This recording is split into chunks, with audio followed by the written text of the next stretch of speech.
buenos días y bienvenidos a este nuevo programa de Tiempo para la Verdad. Mi nombre es Miguel Celades y seré su compañero durante las próximas 2 horas.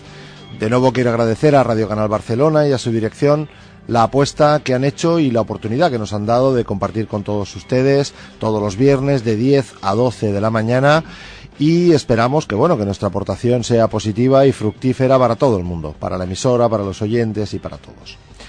Como ya dijimos la semana pasada, este programa no va a ser un programa normal. Vamos a hablar de verdades con mayúsculas, verdades que han sido omitidas y por los grandes medios de comunicación, por diversos intereses.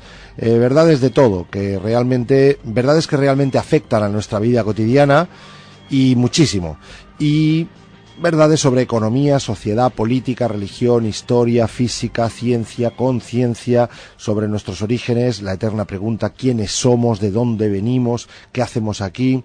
Verdades que han sido censuradas y que ya es hora de que salgan al público. Avisamos de que en este programa vamos a desvelar muchas cosas, como en este actual que vamos a tener hoy, que les van a causar un impacto en la mente. Cuando uno oye por primera vez algo que es totalmente opuesto a lo que hasta la fecha pensaba, pues la primera reacción es no creerla y es entendible. Yo de nuevo les pido que no crean nada, solamente escuchen e infórmense, porque la información que vamos a dar aquí difícilmente la hayan oído nunca. Entonces, la primera vez que se oye, pienso que uno tiene que tener la mente abierta y después informarse. Todas las cosas que aquí vamos a tratar están fundamentadas con argumentos que nos permitan, como mínimo, tener una duda mínimamente razonable. Y de nuevo les digo esa famosa frase del programa, pues que es una mala noticia, ¿no? La verdad nos hace libres, pero al principio cabrea. Para este segundo programa hemos preparado un tema también muy importante para nuestra sociedad. Recuerdo que la semana pasada hablamos de esos atentados de falsas banderas que hoy en día sus consecuencias inclusive son de unas guerras que siguen en vigor. Y pues vimos como prácticamente todas las guerras pues se provocaban por intereses por parte de una élite que de alguna forma está financiando ambas partes, y con lo cual siempre ganan. La élite siempre gana, el pueblo siempre pierde, porque los hijos que van a la guerra pues no son los hijos de esa élite, sino son nuestros hijos. Hoy vamos a hablar de otro tema también muy controvertido y que nos está afectando muchísimo, tanto a muchas personas directamente involucradas como a toda la población, puesto que ha cambiado todos nuestros hábitos. Hablamos del tema del SIDA. El SIDA, el síndrome de inmunodeficiencia adquirida, pues según la Wikipedia, pues es una enfermedad que afecta a los humanos infectados por el virus de inmunodeficiencia. Por un virus. Subrayamos esto. Se dice que una persona padece el SIDA cuando su organismo, debido a la inmunodeficiencia provocada por el virus, no es capaz de ofrecer una respuesta inmune adecuada contra las infecciones que aquejan a los seres humanos. Cabe destacar la diferencia entre estar infectado por el virus y padecer el SIDA. Yo esta diferencia nunca la he entendido muy bien, pero una persona infectada por el virus es seropositiva y pasa a desarrollar un cuadro de SIDA cuando su nivel de linfocitos TCD4, células que atacan el virus, desciende por debajo de las 200 células por mililitro de sangre. El virus se transmite a través de los siguientes fluidos corporales: sangre, semen, secreciones vaginales y leche materna. El SIDA ha sido llamado como la peste negra del siglo XXI, puesto que ya han muerto en el mundo 25 millones de personas de SIDA. Hasta aquí esta es la versión oficial. Tengo que decir que en el 92, según el premio Nobel Joshua Ledenberg, pues iba a haber en el 2010, es decir ahora, 500 millones de muertos de SIDA. Otra vez el miedo ahí haciendo gala en los medios de comunicación, pero esto ya es otro programa, ¿no? Entonces, claro, ¿qué ocurre? Que hay alguna cosa que no cuadra absolutamente nada, y hay muchísimos científicos disidentes de esta versión oficial. En primer lugar, y a pruebas me remito, Desde la muerte de aquel mítico Rod Hudson de SIDA en 1985 hasta hoy, pues, se han destinado cientos de miles de millones en la investigación de la enfermedad. Y curiosamente, el famoso virus nunca se ha aislado, nunca se ha fotografiado. Es decir, el virus no se ha encontrado. Tan solo hay dibujos y recreaciones informáticas, pero no hay ni una sola foto de ese virus, no se ha aislado. Entonces, claro, uno va a una enciclopedia normal y te encuentras un catálogo de todos los virus que existen en el mundo, te encuentras todos, ¿no? Fotografías de todos. La página del virus del SIDA no está, es un dibujo. Bueno, entonces, claro, todos ahora mismo en este momento, con esta afirmación tan rotunda que hacemos, decimos, pero si yo conozco a tal que murió de SIDA, ¿no? Cuidado, las personas que se dice que mueren del SIDA, realmente mueren de 30 enfermedades asociadas, pero, es decir, el síndrome de inmunodeficiencia adquirido te baja todas las defensas, y entonces, pues bueno, te mueres de un constipado o te mueres de una infección, ¿no? Pero entonces, ¿es un virus el causante del SIDA? Bueno, si miles de científicos están contradiciendo la versión oficial, pues podría tratarse de otro sistema para conseguir clientes cautivos por parte de las grandes corporaciones farmacéuticas. Hay un debate abierto entre los defensores de la versión oficial y en la mayor parte de los casos son personas que reciben subvenciones de los gobiernos y están vinculados a las multinacionales farmacéuticas, y quienes piensan que el SIDA podría ser una deficiencia severa del sistema inmunológico adquirido por unas razones muy diferentes a las de la intrusión de ese virus, del que cada vez hay más dudas de su existencia, y entre otras muchas razones podríamos encontrar el hambre, la malnutrición crónica, muy extendido en África, pues curiosamente el lugar donde más porcentaje de SIDA existe, el abuso de drogas, los malos hábitos de vida, la mala vida, la ingesta de medicamentos altamente abrasivos, para encontrar la causa de esa bajada del sistema inmunológico, y que a partir de ahí, pues bueno, se contabiliza como SIDA, ¿no? Todo ello lo vamos a discutir con unos invitados de excepción. En primer lugar, tenemos aquí en el estudio a Lluís Botinas. Él es licenciado en Economía, doctorando en Sociología, miembro, impulsor y fundador de diversas organizaciones en distintos ámbitos políticos y culturales. Es el presidente de Plural 21, que es una asociación para el cuidado de la vida en un planeta vivo, y vías de recuperación de la armonía. Su web es www.plural-21.org, y es autor de más de 60 artículos políticos sociales y de unos 40 sobre salud, enfermedad, especialidad sobre el montaje del SIDA. A Luis lo conocemos por haberlo tenido en algunos congresos de ciencia y espíritu, donde hay que decir que bueno, que tras sus conferencias ha habido por una parte muchas felicitaciones, pero por otra parte ha habido grandes críticas por parte de algunos medios de comunicación. Medios de comunicación que bueno, que no que nos hablan de él y de incluso los que estamos promoviendo este tema como negacionistas del SIDA, cuando realmente no entran al debate de lo que es el concepto en sí, sino que bueno, van un poco más al ataque a la persona, ¿no? Entonces, Lluís, bienvenido a este programa. Gracias por la invitación. Nada. A ver, Lluís, ¿existe el virus del SIDA? ¿Se ha aislado? ¿Se ha fotografiado? Y si no se ha hecho, con tantísimos millones destinados a ellos, ¿por qué no se ha hecho?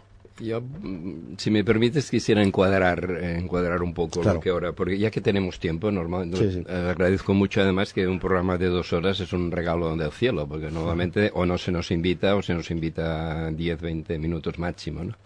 Entonces esta oportunidad creo que permite tomarlo más relajadamente, poder ordenar mejor las cosas. Pretendemos hacer un monográfico, tenemos más invitados y pretendemos hacer un monográfico lo más completo posible, aportando varios puntos de vista. Pienso que justamente esas 2 horas nos lo permitirán.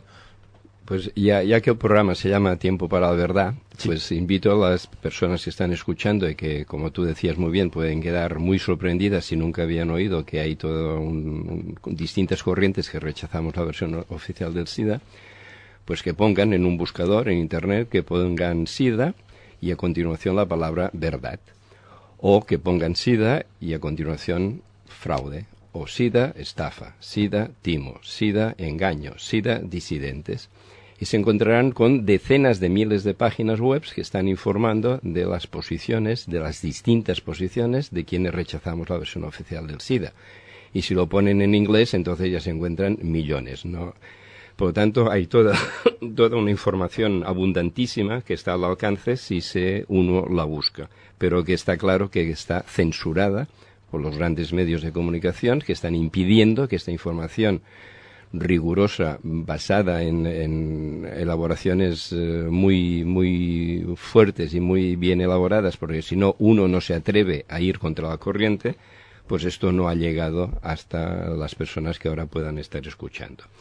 Tengo que decir que Luis ha venido al estudio súper bien documentado, ha traído unos 30 o 40 libros escritos por gente con unas credenciales impresionantes, pues un poco para documentar esto, ¿no? Le decía, bueno, esto es radio, no es televisión, ¿no? Sí. Pero está muy bien porque quiero decir que esto no es que se nos haya ocurrido ahora viniendo para la emisora, sino es algo que está muy documentado de hace muchísimo tiempo, miles de científicos lo están diciendo y bueno, continúa Luis. Pues y aclarar que no hay ningún debate. Desgraciadamente los oficialistas, que son muchísimos más y como tú has dicho muy bien, mueven cantidades ingentes de dinero y de poder, pues no entran al debate. Se está pidiendo en España desde el 96, pero en otros países desde muchos años antes, un debate científico, un debate público, un debate sobre cualquiera y todos los aspectos del SIDA, y no hay manera que este debate se abra.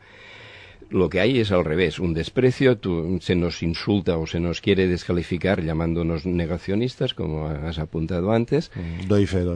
Y en lugar de, sencillamente, si las pruebas, como dicen, son tan fehacientes, son tan abundantes, pues se abre el debate, se saquen estas pruebas, se nos convence o se nos finalmente aplasta y se acabó. La cuestión es que o hay el desprecio, hay el silencio, hay las amenazas, pero lo que no hay es lo que estamos pidiendo, y en todas las facultades de ciencias se enseña, por lo menos el primer día, que la ciencia avanza contrastando hipótesis distintas. Normalmente, claro, a partir del segundo día ya son escasos los profesores que respetan eso, y la mayoría lo que hacen, y especialmente en el campo del SIDA, es soltar verdades supuestas que hay que reproducir lo más literalmente posible en los exámenes si se quiere pasar. Y si no, quien se atreve a cuestionar cualquiera de los aspectos, pues ya se le ve con malos ojos, y seguramente al segundo o tercer intento pues ya renunciará a poner ninguna pega porque sabe que corre peligros simplemente pasar al curso siguiente, ¿no? Uh-huh. O sea, en la actitud científica debería ser no aceptáis lo que estamos planteando, cuáles son vuestros argumentos, claro, debatamos. De dónde salen, cuáles son tus profesores, en quiénes te apoyas, cuáles son tus referencias, cuáles son las mías, contrastemos eso. Si nosotros no somos capaces, pues llamemos a nuestros maestros, que de ellos hemos aprendido, para que debaten entre ellos. Esta debería ser la actitud científica, no claro. El va de retro Satanás con que, desgraciadamente, reaccionan la inmensa mayoría de científicos, de médicos o de especialistas en el campo del SIDA en particular, que es en el que me quiero ceñir, aunque mucho habría que hablar, pero quizá en otros programas sobre otros temas también, ¿no? ¿Y qué es lo que dice esa versión oficial cuando se les plantea, oiga, ¿por qué no hay ni una sola fotografía del virus? Yo no lo diría así, ¿vale? Uh-huh. Por eso quería resituarlo, ¿no? Y aclarar también que yo, cuando me impliqué en el tema del SIDA hace 20 años, pues estaba con la actitud que deben estar la mayoría de escuchantes hoy, ahora en estos momentos, o sea, creyéndome desde la A hasta la Z la versión oficial. Uh-huh. Y me costó 8 años, del 90 al 98, ir poniendo interrogante tras interrogante duramente, dejando amigos y amigas y conocidos y conocidas por el camino, ir poniendo interrogantes cada vez mayores, hasta que en el 98 ya no me quedó absolutamente nada de la versión oficial, y a partir de ahí lo que hemos hecho es ir explicando de otra manera qué está ocurriendo en el cuadro del SIDA, por qué se puede dar positivo a los test. Por ejemplo, es falso totalmente lo que se interpreta de que dar positivo a los test significa inmunodeficiencia. Es absolutamente falso. Uh-huh. Por esta razón, perdón que te interrumpa, por esta razón también decimos en el programa de que la gente no se lo crea todo a pie juntillas, porque efectivamente alguien como tú, que ahora lo tiene más que claro, ha tardado 8 años en darse cuenta, en contrastar esa versión oficial. No vamos a pretender que un día hablando por la radio, pues que la gente esté pensando blanco y de golpe piense negro. Hay que dar el beneficio de la duda a todo. Por eso decimos, si usted realmente le interesa el tema, infórmese, por favor, infórmese, no se crea nada. Como ha dicho Lluís, vaya a Internet, busque. Internet no es la verdad universal, obviamente. Mucha gente nos dice, bueno, es que Internet, todo lo que hay en Internet no es verdad. Digo, hombre, eso es como decir que todo lo que te suena por teléfono es verdad o es mentira. Internet es el medio, sin duda, ¿no? Pero hay que saber buscar y contrastar, ¿no? Y lo que pasa es que si las revistas que aparecen como científicas de referencia, hay unos sistemas de censura que filtran y eliminan todo aquello que choca con las tesis oficiales, pues lógicamente el único sitio que afortunadamente se puede encontrar información científica crítica es en Internet. Exacto. Y yo ahora cuando doy un curso, normalmente, o una conferencia, al principio digo 2 cosas. Primero, no crean nada lo que ahora voy a decir, pero no lo olviden. Contrasten y vayan haciendo su propia opinión. Segundo, yo cuando empecé hace 20 años me creía todo. Ahora lo estoy cuestionando todo, pero no tengo todo respuesto. Claro. En el libro que entregué el 22 de julio, que tendría casi 500 páginas, y ahora el editor me sale con que tengo que reducirlo a la mitad, con lo cual es totalmente imposible y no sé qué va a ocurrir. En este libro, cada capítulo acabo con pendiente. Y ahí hay 3, 4, 5, o podría haber 10, 20 temas, preguntas, interrogantes que habría que investigar. Y en el libro repetidas veces invito pues a hacer tesis doctorales, a sacar libros monográficos, etcétera, para profundizar muchos más temas. Y la segunda cosa que digo al iniciar los cursos o las conferencias es una pregunta para retomar al final. Si en el año 81 hubiese habido Internet, ¿estaríamos ahora hablando de SIDA? ¿Estaría yo proponiendo ahora desmontar el SIDA? Claro. Y al acabar el curso o la conferencia, normalmente la respuesta que sale es no. Porque resulta que cuando el SIDA se empieza a construir el año 81 y cuando el año 84 se nos dice que se ha aislado un supuesto virus que es la supuesta causa de esta supuesta nueva enfermedad, había en Estados Unidos 4.000 casos de SIDA, personas consideradas casos de SIDA. En el mundo, como máximo, 2.000 más. En aquel momento en España se hablaba de 12 casos de SIDA. Por lo tanto, en el resto del mundo, generosamente, pongamos 2.000 más. Son 6.000 casos de SIDA, supuestamente, en el mundo en 3 años. Resulta que el año pasado, a los 4 o 5 meses de haber empezado a construir la supuesta terrible pandemia, supuesta terrible gripe A, con 17.500 casos no lograron montar la pandemia. ¿Pero por qué? Porque ahora hay un instrumento de información que justamente es Internet. Claro. Y esto permitió que muchísima gente y médicos, etcétera, diesen la cara diciendo esto no funciona, esta vacuna es una chapuza, no hay prueba ninguna de que todo lo que se está afirmando esté basado, la epidemia no aparece por ninguna parte. Pero si con 17.000 y pico ahora se podía decir que no había epidemia, resulta que con 6.000 en el 84 nos convencieron a la humanidad de que sí que había una epidemia. Porque, Luis, yendo un poquito al principio, yo recuerdo, creo recordar, de que al principio, igual que esta gripe A venía de los cerdos, en teoría, pues el tema el SIDA venía como de los monos o algo así, o eso es lo que nos dijeron, ¿verdad? A ver, una vez lograron hacer creer que había aparecido una nueva enfermedad del año 81, sin ninguna base científica, se afirmó desde el primer momento, desde el artículo aparecido el 5 de junio del 81 en la revista de los CDC, el Centers for Disease Control, el organismo norteamericano Centro de Control de Enfermedades que ha dirigido todo el montaje del SIDA. Apareció el primer artículo y en la nota editorial, sin ningún argumento, sin ninguna base científica, se afirma que algo se está transmitiendo en las relaciones homosexuales. Pero lanzado este primer engaño, luego se trata de ir reforzando este primer engaño, o sea, ir fabricando todo lo que haga falta para justificar el primer engaño y para llegar a montar algo que tenga una apariencia científica, que tenga una apariencia que permita que sea tragado por el conjunto de la sociedad y pase a las facultades y pase a los ministerios y pase a los hospitales y se convierta en una supuesta terrible pandemia, epidemia mundial. El año 82, sin ninguna base científica, no solo se nos dice que hay una enfermedad gérmica contagiosa. El año 82 se afirma que hay una epidemia. Ya el año 82, cuando antes he dicho que el 84 apenas había 6.000 casos en el mundo, ya el 82 se lanza que no solo es una nueva enfermedad, es una nueva epidemia. Y se afirma, sin ninguna base científica, se afirma, no solo es gérmica, es vírica. Y dicho por los CDC que es vírica, empieza todo el proceso para intentar construir algo que pueda ser presentado como un virus y causa del SIDA, y que esto sea tragado por la comunidad científica, médica, etcétera, y finalmente por la sociedad. Y ahí, el año 83, el doctor Luc Montagnier publica exactamente el 20 de mayo en la revista Science un artículo donde dice que ha aislado un virus de un paciente de SIDA. Este artículo, el doctor Montagnier, acaba diciendo no se sabe cuál es la etiología, el papel de este virus en la etiología del SIDA, que jamás Montagnier dijo que había encontrado el virus causante del SIDA. Además, en este artículo para nada demuestra haber aislado un virus, pero por este artículo le dieron el Premio Nobel de Medicina al año 2008.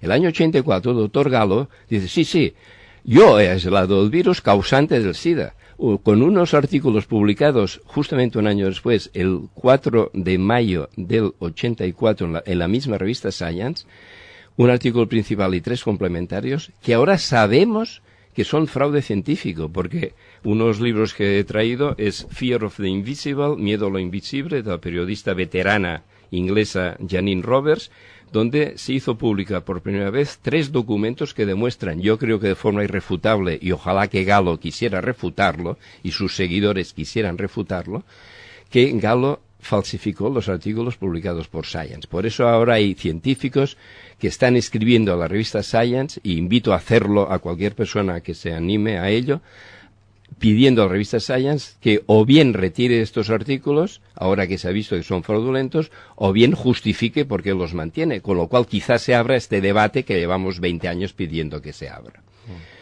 Pero una vez logrado marcar el gol de que se había encontrado el virus causante del SIDA con una correlación del 35%. O sea, para poder decir que un microbio causa una enfermedad, primero hay que tener una correlación del 100%. Y el artículo publicado por Gallo había una correlación del 35%. ¿Qué es una correlación? El supuesto virus aparece en solo un 35% de los casos de SIDA. Para poder afirmar que un microbio es causa de una enfermedad, primero hay que demostrar que la correlación es del 100%, pero con eso indicaría que es necesario, pero no que es suficiente. Esto no exime después de demostrar que realmente es la causa del SIDA. Oh. O sea, que en todo accidente, pues las ruedas del coche antes del accidente tocasen al suelo, no significa que aunque el 100% de los accidentes las ruedas toquen el suelo, la causa del accidente es que las ruedas tocan al suelo. Eso sería una conclusión errónea, y eso es lo que ha ido ocurriendo vez tras vez con la gente de buena voluntad, pero lo que yo insisto es que detrás ha habido los CDC que han ido montando paso a paso, y les costó mucho, les costó desde el 81 hasta el 95 construir el SIDA tal como hoy lo conocemos.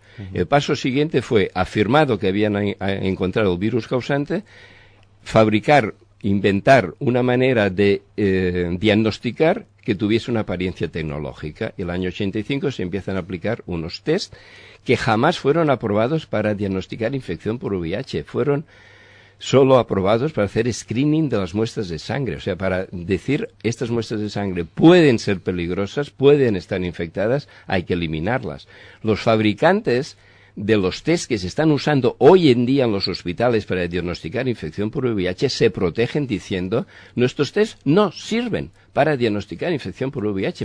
Me gustaría saber cuáles son las autoridades científicas, administrativas, políticas en cada país y en Europa y en el mundo que avalan que estos test se estén aplicando en los hospitales para diagnosticar infección por VIH. A ver, estás diciendo que los propios fabricantes de los test que para verificar si uno es seropositivo o no, esos propios fabricantes dicen que esos test no sirven. No sirven. Abbott, por ejemplo, tiene una frase que es muy clara. Dice, hoy en día no hay ningún, y esto del 2004, y seguramente ahora también, no lo he verificado ahora, no hay ningún criterio estándar establecido para saber si una persona tiene o no anticuerpos al VIH. Pero es que otros te dicen, este test debe ser confirmado por otros. O sea, cada uno deja la pelota a otro. O sea, por lo tanto, desde mi punto de vista, se está aplicando, habría que pedir inmediatamente, y lo hago aprovechando esta oportunidad que nos das, una moratoria, como mínimo una moratoria en la aplicación de estos test, mientras no se aclare quién es responsable de que esta sentencia ahora solo, entre comillas, solo a enfermedad crónica, lo cual es falso, pero del 81 al 95 fue sentencia a muerte. Y ahora, falsamente también, no hubo ninguna prueba científica de que del 81 al 95 el SIDA fuese inevitablemente mortal, y ahora desde el 95, que ya se empezó a afirmar hasta ahora, no hay ninguna prueba científica de que el SIDA sea una enfermedad crónica. Porque una cosa, corrígeme si me equivoco, Luis, que yo no soy experto en esto, pero tengo entendido de que realmente, para entenderlo todo el mundo, que en las pruebas que se hacen del virus del SIDA, lo que están midiendo es el número de anticuerpos que tu cuerpo tiene. Es decir, si tú tienes, por ejemplo, no sé, una infección de orina y tienes muchos anticuerpos, es posible que des positivo a las pruebas del SIDA y simplemente por la cantidad de anticuerpos que tienen, que están peleando con esa infección que tú tienes. Inclusive creo recordar que no sé si fue a ti que oí decir de que tenías la fórmula para curar a todos los enfermos de SIDA de España. No, pero era una forma de hablar, que era decir que se vayan a Australia y allí pueden dar negativo cuando aquí dan positivo. ¿Es esto? Esta sería una buena propuesta de cara a acabar con el SIDA, porque aquí también es una cuestión interesante. ¿Quién quiere acabar el SIDA? No los oficialistas. Los oficialistas quieren seguir viviendo del montaje del SIDA. Dicen que han cronificado el SIDA. Con lo cual nos están construyendo, que insisto, no hay ninguna prueba científica de que ahora, desde el 95 que lo afirman, que el SIDA se haya convertido en una enfermedad crónica. Pero esto que te comentaba, la prueba, ¿en qué consiste? ¿En mirar los anticuerpos que tú tienes o en buscar un virus? No, eso no los test, ellos mismos llaman unos test indirectos, unos test de anticuerpos, que buscan unos anticuerpos que se dice que ha generado la inmunidad de la persona específicamente frente a las proteínas del envoltorio o de las proteínas del supuesto VIH.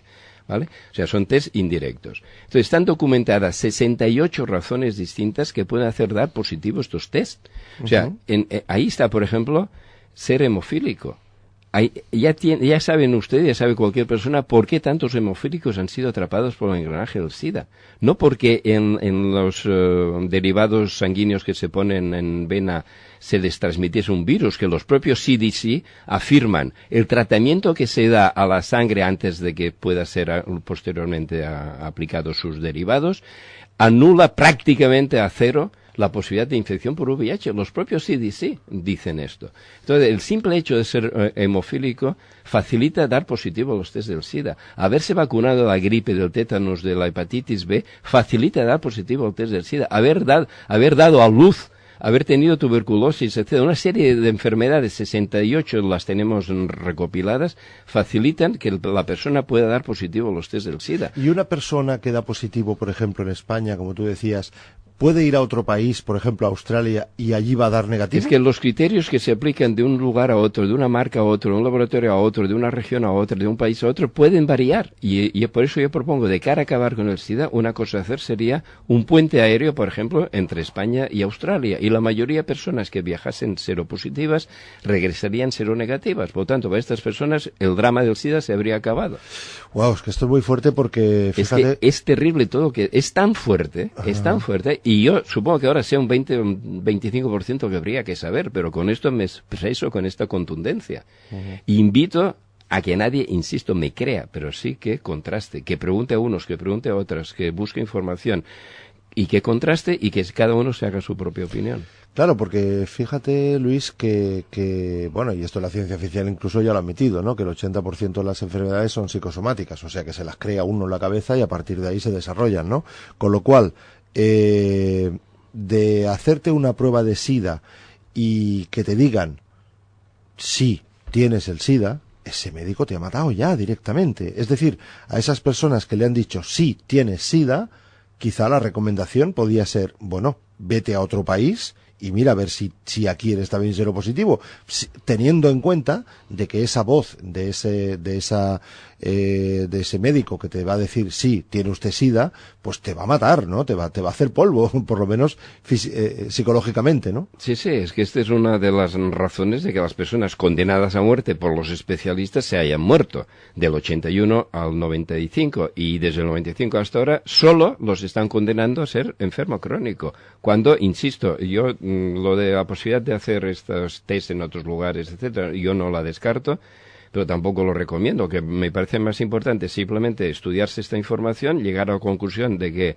la versión oficial del SIDA no tiene ninguna base científica, ninguna base biológica, ninguna base bio-lógica, es decir, con lógica de la vida, ninguna base real, y que esta persona, la etiqueta que le pusieron de seropositivo, o en su caso, la etiqueta de caso de SIDA, se la arranque, la rompa a trocitos, la queme y se acabó el tema del SIDA. Vale.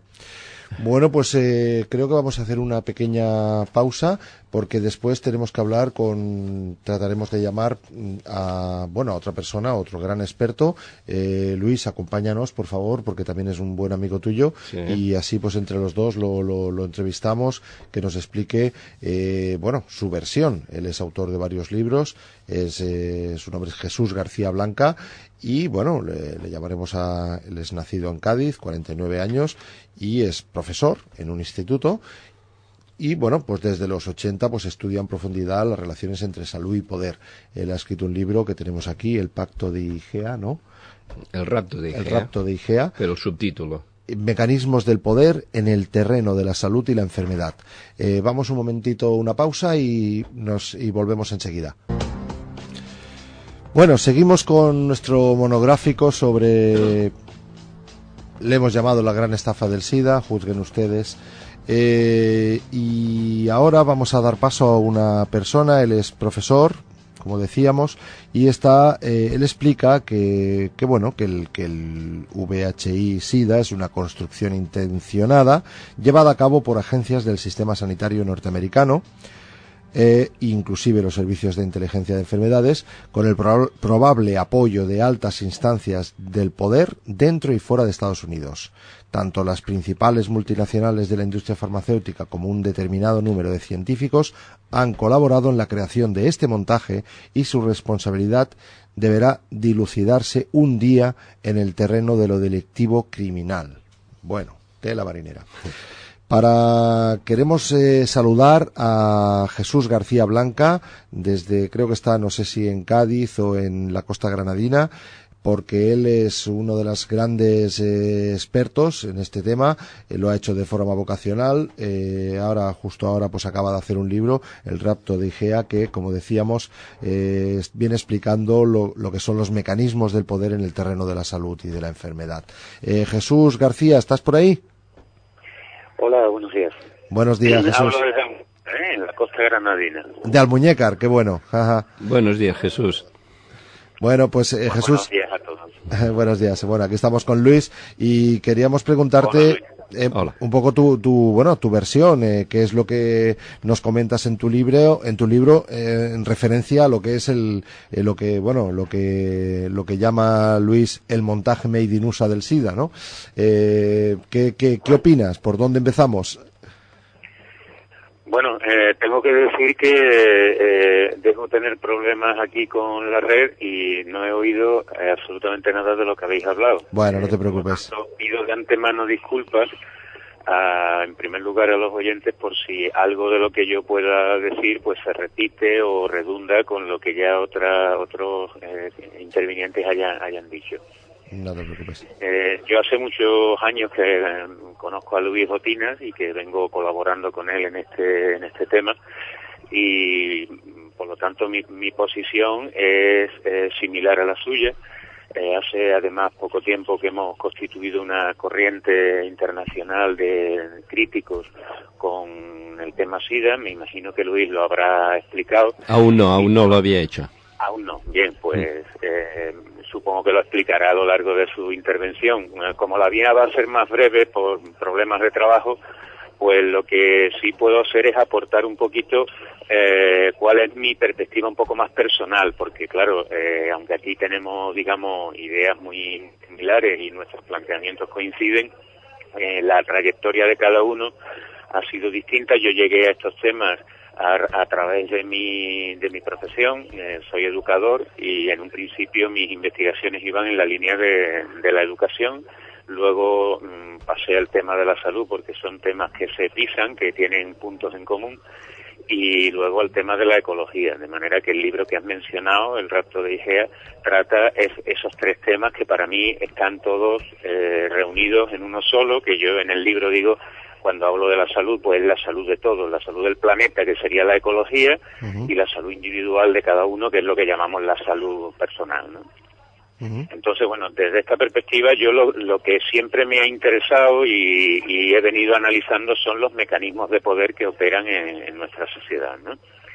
Y creo que el SIDA, hace mucho tiempo, cuando me topé por primera vez con este problema, que fue allá por el año 93-94, también relacionado con mi profesión de maestro, porque es un tema que se abordó en mi grupo de clase, inmediatamente pensé que el SIDA era uno de esos mecanismos de poder que en su día estudió Michel Foucault y que sirven precisamente para eso, para reforzar esas relaciones de poder que hay en la sociedad. Desde mi punto de vista, al cabo de todos estos años, claro, he ido añadiendo elementos conforme han ido apareciendo nuevas investigaciones, autores, científicos, médicos que han ido aportando y precisando cada vez más todo esto, ¿no? Y el enfoque que actualmente tengo y que he abordado en el libro es que hay unos mecanismos de poder en la sociedad donde hay una serie de instituciones o personas a las que podemos llamar los amos del mundo, por llamarlo de una manera clara y simple y directa para que todo el mundo lo entienda, cuyos nombres no importan porque van cambiando, pero que están ahí a lo largo de toda la historia y que han utilizado siempre unos mecanismos de poder para mantener su estatus privilegiado. Y en ese contexto es donde se sitúa el invento SIDA. Lo que ha permitido que se pueda lanzar este montaje y que haya tenido éxito ha sido, en primer lugar, ese contexto y luego otros elementos que podríamos ir desgranando, ¿no? Por ejemplo, uno muy importante, que no sé si se ha abordado ya, que es el estatus que actualmente tiene la ciencia en la sociedad occidental moderna, ¿no? Y cómo se ha convertido... Sí. No, Jesús, que yo hasta ahora me he ceñido a hablar de SIDA, o sea que esto del estatus de la ciencia, si lo explicas, fantástico. Ajá. Sí, pues bueno, la ciencia se ha convertido en una nueva religión desde la Ilustración hasta aquí, en un proceso complejo, pero que, simplificando mucho, pues ahora mismo la ciencia se ha constituido en una de esas religiones únicas y verdaderas que a lo largo de la historia han provocado enorme cantidad de sufrimiento, de matanzas, de atrocidades, y que en este caso pues es la ciencia, no la ciencia en sí, sino un enfoque fundamentalista de lo que es la ciencia. Hay un autor español que lo explica muy bien, Manuel Liscano, que dice que la ciencia es la aportación del occidente moderno al panorama de los fundamentalismos.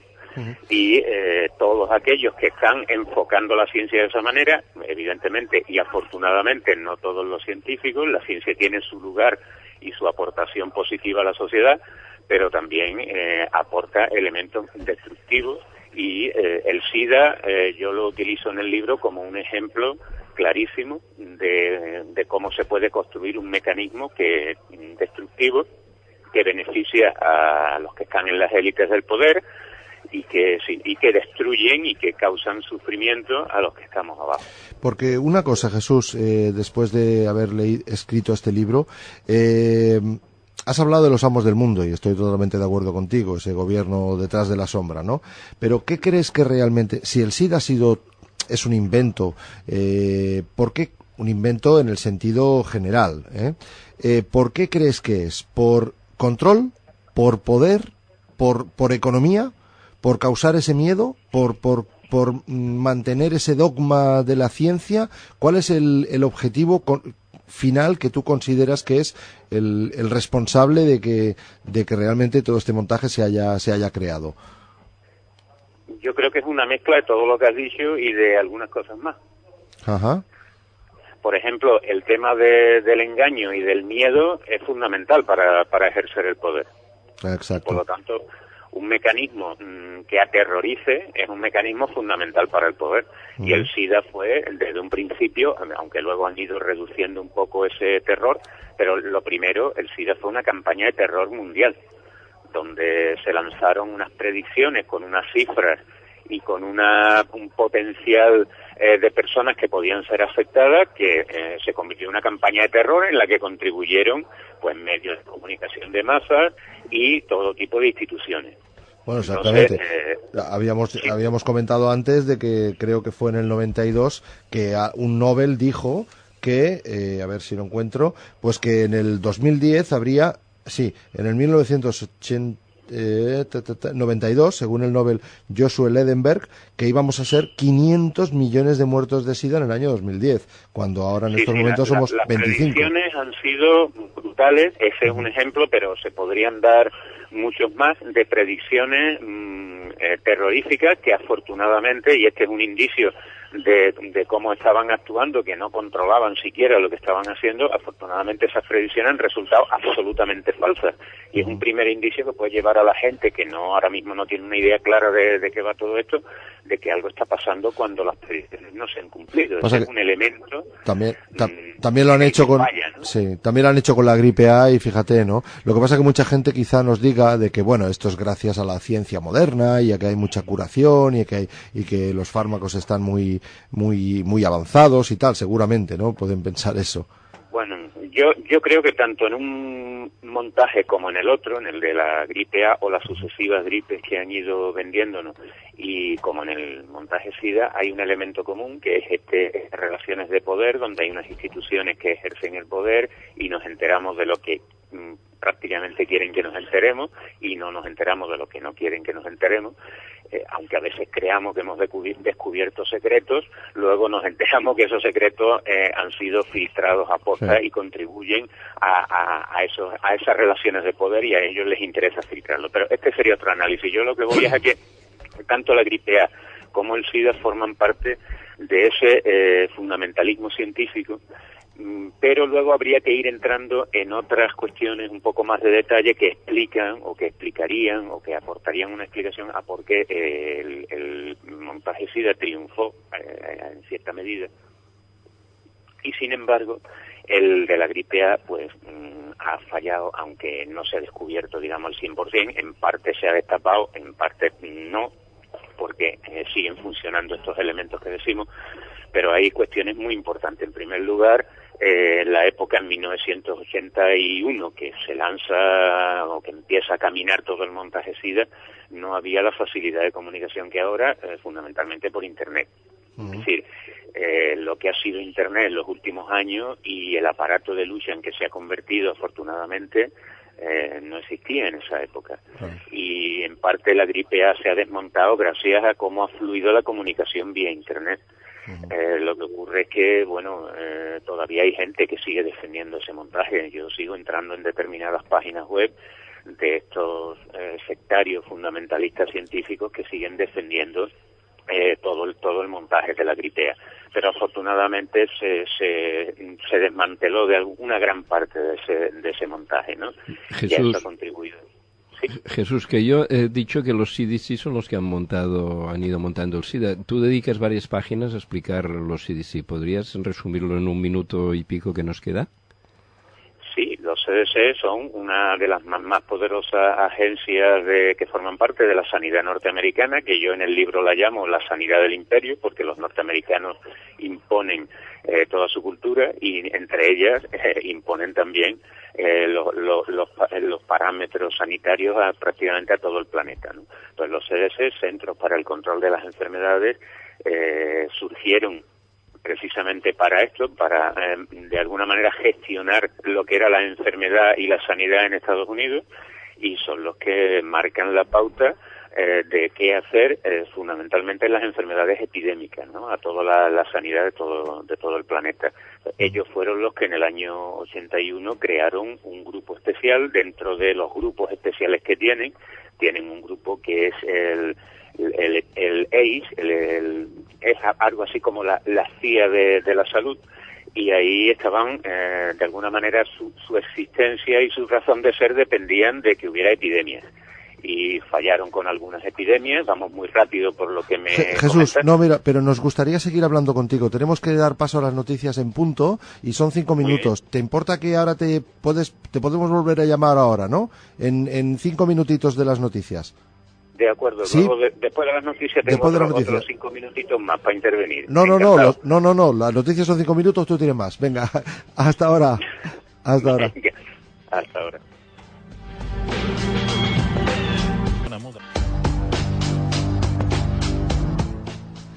Bueno, pues volvemos con el programa Tiempo para la Verdad y queremos agradecerle a Jesús García Blanca, autor del libro El rapto de Igea, los minutos que nos está dedicando, sacándolos de donde puede. Muchas gracias. Y además estábamos hablando de un tema muy interesante, que eran los mecanismos del poder en el terreno de la salud, ese montaje del SIDA y a quién ha interesado y quién lo ha creado. Jesús, ¿sigues ahí? Hola, Jesús. Sí, hola. Hola, Jesús. Hola Jesús, pues nada, que si nos podías dedicar unos minutitos más, encantados, porque tener a alguien experto como tú, pues bueno, es difícil y te agradezco tu atención. Estábamos hablando de todos esos mecanismos que han hecho que tanto el SIDA como la gripe A se hayan convertido en dos enfermedades muy rentables y con muchas similitudes, ¿no? ¿Qué más podrías decirnos al respecto? Sí, no, lo que explicaba es un poco cómo funciona esta agencia norteamericana que ya trató de montar varias epidemias antes del SIDA. Incluso hay una escena muy interesante en una película muy reciente, House of Numbers, en la que se ha hecho un trabajo estupendo de crítica a todo el montaje SIDA de un modo muy inteligente, que ha sido entrevistando precisamente a los defensores de la hipótesis oficial. Y entonces, bueno, ahí se ve claramente cómo determinadas personas que estuvieron en ese montaje en el año 81 reconocen que su trabajo dependía de aquello, de que su empleo estaba en peligro, de que iba a haber recortes importantes a nivel de la Casa Blanca para el presupuesto de estas agencias y que necesitaban tener algo sobre lo que trabajar. Y en ese momento fue cuando aparecieron esos supuestos homosexuales enfermos. Estaban enfermos, evidentemente, pero no contagiados por ningún virus. Y entonces, bueno, a partir de ahí se les ocurrió hacer ese montaje, ¿no? Lanzar esa idea como una nueva epidemia. Y a partir de ahí se pusieron a trabajar, lógicamente improvisando sobre la marcha, lo cual se nota, de modo que tardaron bastantes años en, digamos, cerrar todo lo que ahora mismo es el planteamiento oficial del SIDA, ¿no? Llegaron incluso, como sabéis, a cambiar el concepto del VIH en el año 95, cambiando absolutamente un virus por otro, sin que nadie... aquello pasó sin pena ni gloria, nadie se enteró muy bien, yo creo que hay gente que ni siquiera lo sabe. Primera noticia. Desde luego los que lo sabían no plantearon ningún tipo de duda, ¿no? Cuando de repente un virus que según Gallo podía estar latente hasta 40 años, de repente se convierte en un virus que actúa desde el primer momento en que entra en la sangre y que permitió justificar el bombardeo absoluto de terapias, de productos, de venenos para frenar el avance de ese supuesto virus que se multiplicaba por millones en el organismo desde el momento en que entraba. Es decir, de un lentivirus pasaron a una especie de virus turbo y aquí nadie dijo absolutamente nada. Esto es un ejemplo de cómo han ido corrigiendo esa hipótesis para ir salvando obstáculos a lo largo del tiempo, ¿no? Salvando obstáculos y a favor de sus intereses, ¿no? Porque ahí ya tenemos cliente cautivo de por vida, ¿no? Medicado siempre. Es una huida hacia adelante para mantener todo el tinglado que tenían montado, lo cual es otro indicio de que aquí no se trata de un problema científico que hay que ir investigando y se van descubriendo hipótesis, se van formulando teorías y se van corrigiendo. No, esto era una huida hacia adelante donde todo lo que no encajaba en el montaje que habían hecho, pues se iba desechando y se iba sustituyendo y nada más. Bueno, y entonces, a ver, yo pregunto, ¿todo ese dinero que se está destinando al SIDA, dónde está yendo? A esos a una investigación basada en falsedades, no sé, habría mucha gente aquí que tendría que, o lo que hace es omitir o callar, con lo cual son cómplices, o qué está pasando, dónde se está destinando ese dinero y a quién llega. Claro, esto del dinero es otro, el dinero y algo más que el dinero es otra de las diferencias entre el montaje SIDA y el montaje de la gripe A. Los intereses económicos y no solo económicos que hay por medio son enormemente desproporcionados, mucho más importantes en el tema SIDA, donde han pasado muchísimos años y donde hay muchísima más gente viviendo del SIDA que gente viviendo de la gripe A, que al fin y al cabo, pues bueno, efectivamente había un negocio, pero que no puede compararse con lo que ahora mismo es el SIDA, la cantidad enorme de investigaciones que hay alrededor del VIH y del SIDA, la cantidad de asociaciones, ONGs y todo tipo de organizaciones de supuesta lucha contra el SIDA que están siendo financiadas y compradas para distribuir toda la propaganda oficialista con respecto al SIDA. Esto no existe en la gripe A. Entonces es verdad que ahí hay todo tipo de gente. Yo no creo que esto sea una conspiración, como suelen decir, de miles de personas que se han puesto de acuerdo. No, esto es simplemente, hay unos mecanismos que hemos explicado, unos mecanismos de poder que hacen que se acepte sin resistir todo lo que viene de esos especialistas, de los científicos, que bueno, que cuentan con un cheque en blanco firmado por la sociedad. Con lo cual hay un grupo de gente que yo no dudo que saben perfectamente lo que tenían entre manos y que son los que yo digo ahí en el libro y antes he citado que deberían sentarse en el banquillo algún día y responder de sus crímenes.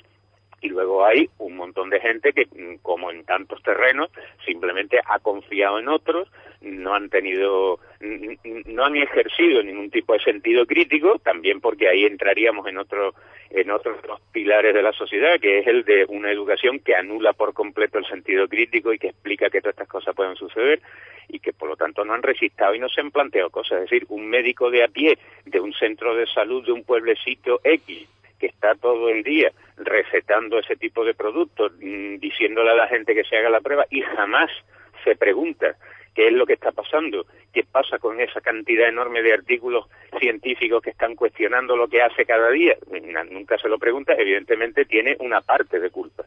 Es decir, que los que inventaron aquello, ¿no? Claro, aceptado como dogma lo que es la ciencia, que es justamente algo negativo al avance científico. Claro, por eso he dicho que el hecho de que la ciencia se haya convertido en una religión y en gran parte en un fundamentalismo más, hace que todo esto pueda suceder y que la gente no llegue a concebirlo, porque cuando nosotros nos damos cuenta de los errores de los demás, es decir, las religiones, cuando hemos dicho que a lo largo de la historia las religiones han impuesto su visión, claro, siempre el que está equivocado es el otro. Nuestra religión es la verdadera, el otro es el que tiene la religión falsa. Yo soy el fundamentalista siempre es el otro. Con lo cual, lo que nosotros aceptamos como algo natural, visto desde fuera y analizado de forma externa, se ve como un mecanismo construido cuando para el que vive inmerso en ese mecanismo le parece algo natural. Y la gente acepta como cosa natural una serie de dogmas científicos que están en la base de todos estos montajes, empezando por la teoría de la infección, que es lo que triunfó hace 100 años y que ha prestado su base a todos estos montajes de epidemias que se basan fundamentalmente en esa teoría. Con lo cual, Jesús, ahora que comentas el tema de la teoría de la infección, estamos hablando de que realmente si no hay un virus por medio, no debería haber un contagio vía sexual. Esto es muy fuerte. ¿Es esto lo que podríamos deducir del hecho de que no sea un virus, sino que sea otra cosa, sea una bajada de defensa, sea lo que sea, ¿no? Pero un virus, ¿no? Claro, nuestro enfoque, me refiero a esa corriente que creamos hace algún tiempo, aunque veníamos funcionando desde hace muchos años, pero la constituimos como tal corriente frente a otras corrientes críticas, quizá menos radicales, ¿no? Fundamentalmente los disidentes que piensan que esto es una enfermedad pero que hay que enfocar de otra manera, que no es una enfermedad contagiosa, que no se debe a un virus, pero que no deja de ser una enfermedad que hay que tratar. Nuestro enfoque es más en ese contexto de poder. Esto no es una enfermedad, esto es un montaje, una creación que aprovecha evidentemente problemas de salud, pero que no tienen absolutamente nada que ver con un nuevo virus llamado VIH. Hay unos problemas de salud que la gente está sufriendo y que ahora se utilizan para presentarlos como algo nuevo debido a un virus. Evidentemente en África se está muriendo gente, pero se está muriendo gente porque nosotros hemos machacado a África desde los tiempos del colonialismo, y allí muere la gente de hambre y de miseria, y ahora han aprovechado, digamos, ese fondo de enfermedades para convertirlo, ponerle la etiqueta SIDA y convertirlo en una enfermedad nueva de transmisión sexual, etcétera, etcétera. Es decir, que nuestro planteamiento es que esto no es una enfermedad, aunque sí aprovecha que hay unos problemas de salud que poco a poco ha ido metiendo en esa etiqueta uno tras otro hasta conseguir meter pues una serie de problemas en Occidente, otra serie de problemas en los países pobres, en fin, lo que les ha ido conviniendo. Con lo cual, la forma de enfrentarse a este problema fundamentalmente es mediante el desmontaje de esa creación. Luego, otra cosa es que ahí sigue habiendo unos problemas de salud que hay que tratar, y ahí podríamos también aportar alternativas no agresivas y que no tienen nada que ver con el enfoque que hace la medicina llamada oficial de todos estos problemas, ¿no? Evidentemente hay otros enfoques alternativos, no medicinas alternativas, sino enfoques alternativos de esos problemas y que nos permiten abordarlos de otro modo no agresivo, ¿no? Ya.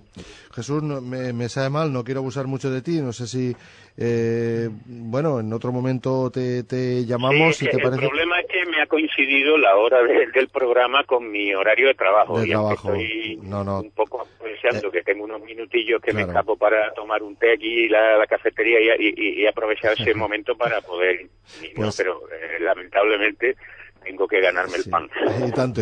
Eternamente agradecido, de verdad, Jesús García. Y bueno, pues decir que tu blog es, para la gente que quiera ver, porque tienes un blog tremendo de información, es saludypoder.blogspot.com. Saludypoder.blogspot. Bueno, ahí está disponible mi libro para descarga, y además estoy procurando actualizar muchos aspectos que en el libro quedaron, pues claro, tampoco se podía meter todo. Estoy procurando actualizar y complementar, meter documentos, en fin, es como una especie de pack extra que va con el libro, el blog, ¿no? Porque continúo moviéndome y añadiendo cosas cada vez que voy trabajándolas, ¿no? Yo soy de los que te visitan muy muy a menudo, porque de verdad que pones una información tremenda. saludypoder.blogspot.com. Pues muchísimas gracias a ti, Jesús.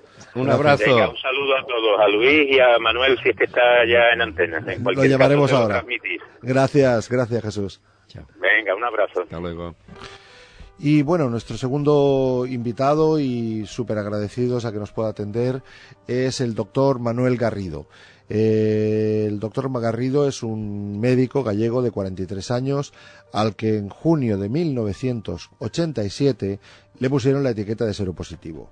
Ha vivido el tema del SIDA desde dos ángulos complementarios, lo que le ha llevado al convencimiento de que la inmunodeficiencia adquirida obedece a ciertas causas que nada tienen que ver con el virus, y de que se trata de un problema solucionable desde un punto de vista médico. Pero si las soluciones continúan silenciadas, nunca se podrá acabar con el SIDA. De ahí su interés en que se rompa el silencio que rodea los planteamientos críticos, y una forma de lograrlo es consiguiendo que científicos de distintos ámbitos pidan que tenga lugar una reevaluación de la hipótesis oficial del virus igual a SIDA. Fruto de su iniciativa personal es el Grupo Científico Médico Pro Replanteamiento del SIDA. Doctor Manuel Garrido, buenos días. Hola, buenos días. Buenos días. Estamos aquí con Lluís Botinas, acabamos de hablar con Jesús García Blanca, y bueno, pues muchas gracias por atendernos, Manuel. Y bueno, pues ¿cuál es tu opinión acerca de esa versión oficial sobre el SIDA? Bueno, yo antes de nada quiero aclarar una cosa que dijiste ahí, ¿sí? De un grupo científico médico para replanteamiento del SIDA. Ajá. Esto fue una iniciativa que se quiso impulsar hace, no sé, creo que fue en el 97, 98. Uh-huh. Y bueno, y que actualmente no está vigente. Ya. Era para difundir esto en el medio sanitario. Entonces estábamos ahí un grupo de médicos, y esta iniciativa no existe, ¿no? Entonces que decir, en estos momentos. Ajá. O en estos momentos, bueno, sigo con mi tarea de orientar a gente en este campo, pero estoy un poquito centrado. En el año 98 creamos una asociación aquí en Galicia. Ajá. Y hace 2 años, pues como una forma de difundir esto, creamos una red social que se llama Superando el SIDA. ¿Qué pasa? Que esta red tuvo un crecimiento tan espectacular que ya desbordó lo que era el ámbito de aquella asociación pequeña que había, y se ha convertido pues en lo que es en la actualidad, que es una red de orientación y apoyo mutuo internacional, con gente de más de 15 países, y es un poquito, yo estoy un poco centrado en la actualidad en esto. La red se llama superandoelsida.ning.com, ¿no? Para cualquier persona que quiera buscarla. Esta red de bueno, es lo que donde estoy yo centrado en orientar a la gente a través de. Preguntabas qué opinaba yo acerca de. Sí, era un poco tu opinión acerca de la. Una cosa, Manuel, tienes quizá tengas un teléfono fijo, no lo digas en antena, porque andamos un poco mal de cobertura, o no tienes teléfono fijo. Aquí ¿dónde estás? Ya me lo dijiste ayer, vale. Y la verdad que lo lamento. Estoy precisamente, a ver si me ponen un teléfono, porque tengo que hablar de la conexión. Vale. Y estoy pendiente, pero vamos, de momento es el que tengo. Y tendría que irme a casa de alguien y. Vale, bueno, no te preocupes. Si te puedes acercar a alguna ventana o algo así, o pues. ¿Se oye el mar, por casualidad? Porque me parece oír agua por ahí. Bueno, aquí tiene que ser algún ruido de fondo, porque aquí lo que es en la habitación, aunque yo vivo frente al mar,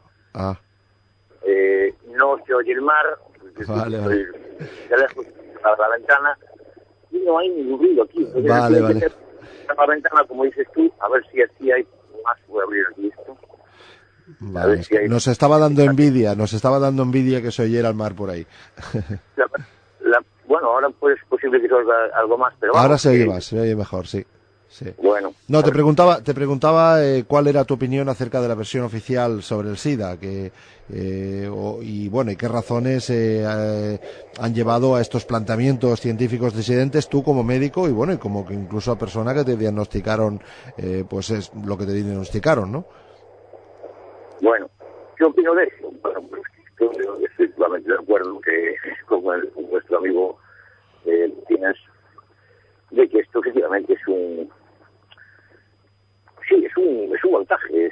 Esto es algo que es una construcción mental que no tiene realidad científica. Ajá. Y bueno, es todo un cinismo. Yo la palabra que llamaría cinismo, porque esto es un cinismo. O sea, todo, desde el diagnóstico, los tratamientos, los enfoques, todo es un cinismo. Por ejemplo, los tratamientos. Tú concibes que unos productos que están documentados desde antiguo como causa de inmunodeficiencia, que son los productos de quimioterapia de cáncer, sean precisamente los que se usan para tratar o para matar a un virus que causa inmunodeficiencia, porque la mayoría de los fármacos que se usan que se dan a la gente para matar el virus son productos de quimioterapia de cáncer. La mayoría, no todos. Incluso con el agravante de que, por ejemplo, el AZT, que fue el más usado durante 10 años, entre el 87 y 97, el AZT fue un producto que se había investigado en los años 60 para ver si servía para usarse en el cáncer. Y en el año 64 se vio que era tan tóxico que rápidamente se aparcó. Es decir, lo que no servía, la quimioterapia del cáncer habitual, se da en los enfermos de cáncer por periodos cortos, porque es muy tóxica. Se le da una tanda a la gente, se deja una semana, se le vuelve a dar otra, la gente queda medio hecha polvo, se recupera y le vuelven a dar otra y tal. Es decir, Bueno, pues el AZT era un producto que, o sea, la quimioterapia ya habitualmente es tóxica. De hecho, se les llama, en medicina, hay otro nombre con el que también son conocidos estos productos, que es con el nombre de citotóxicos, o tóxicos o venenos celulares. Ajá. Bueno, pues no servía para ser usado en los enfermos de cáncer por periodos cortos, precisamente porque eran demasiado tóxicos. 20 años más tarde, hoy sabemos que fue mediante unos ensayos clínicos fraudulentos, que se violaron los protocolos, que son las normas que deben regir esos ensayos clínicos. Lo que no servía para ser usado por periodos cortos en enfermos de cáncer se aprobó 20 años más tarde para su uso indefinido en los enfermos de SIDA. Y esto conviene decirlo, claramente, porque aquí parece que se han olvidado rápidamente ahora en medio de todo este triunfalismo con los nuevos tratamientos, con el cóctel que se pone en marcha en el 97. El AZT no dejó prácticamente supervivientes.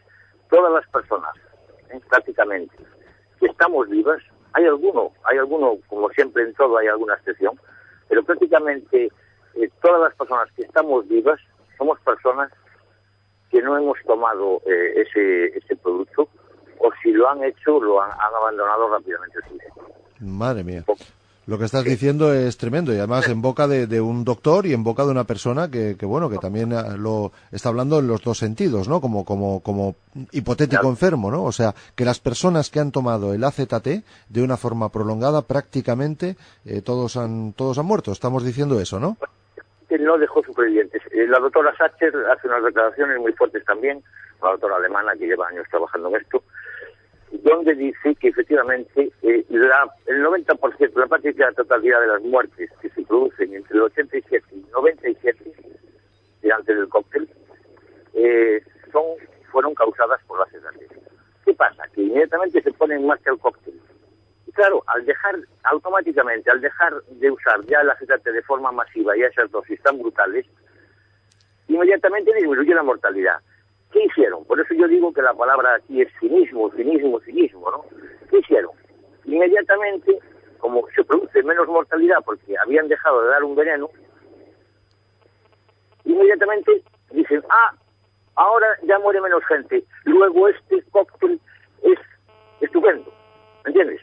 Ajá. Es decir, nos vendieron como un bien absoluto lo que no era más que simplemente cambiar el cianuro por un veneno más lento. Simplemente al dejar de usar el cianuro, pues inmediatamente la gente pues no muere tanto. Entonces, éxito del arsénico, ¿no? Han cambiado el cianuro por el arsénico y punto.